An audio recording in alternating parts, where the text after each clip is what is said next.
Au nom du Père, et du Fils, et du Saint-Esprit. Amen. Mes chers frères et sœurs, aujourd'hui, nous méditons avec joie un autre passage de l'Évangile selon saint Matthieu, toujours dans le magnifique Sermon sur la montagne. Jésus nous enseigne quelque chose qui va au-delà du simple respect de la loi. Vous avez appris qu'il a été dit, « Tu ne tueras pas », mais il nous invite à aller plus loin. Il ne suffit pas de ne pas tuer, il ne faut même pas se mettre en colère contre son frère. Lorsque Dieu nous a créés, il nous a dotés de sentiments, de passions, y compris de la capacité de ressentir de la colère. Pourquoi? Parce qu'il savait que nous aurions à affronter de grands défis, et pour atteindre des biens difficiles, nous avons besoin de force intérieure.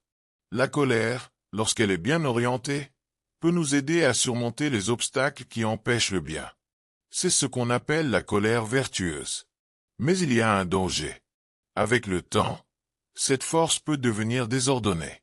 On devient irritable, on perd patience, on veut imposer notre volonté à tout prix. Au lieu de dire « que ta volonté soit faite », nous agissons parfois comme si nous disions « que ma volonté soit faite, sur la terre comme au ciel ». Et ainsi, au lieu de nous mettre en colère contre le péché, nous nous mettons en colère contre notre frère. C'est pourquoi Jésus dit « Celui qui se met en colère contre son frère sera traduit en justice ».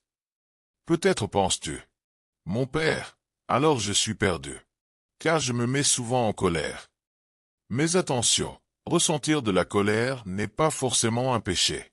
Le péché commence lorsque nous nourrissons cette colère, que nous voulons le mal, ou que nous agissons avec haine.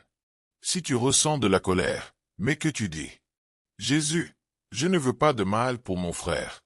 Donne-moi un cœur semblable au tien. » Oh, alors tu luttes, et Dieu voit ton cœur. Invoque le ciel. Saint ange gardien, aide-moi. Marie très douce, prie pour moi. Saint Joseph, mon Père, intercède pour moi. Dieu transforme les cœurs. Il l'a fait avec Saint François de Sales, qui avait un tempérament colérique, mais qui est devenu un modèle de douceur. Demandons aujourd'hui au Seigneur de nous libérer de toute colère désordonnée et de nous donner un cœur doux et humble comme celui du Christ. Lui, sur la croix, aurait pu punir ses ennemis, mais il a choisi d'aimer jusqu'au bout. Suivons son exemple. Que Dieu vous bénisse. Au nom du Père, et du Fils, et du Saint-Esprit. Amen.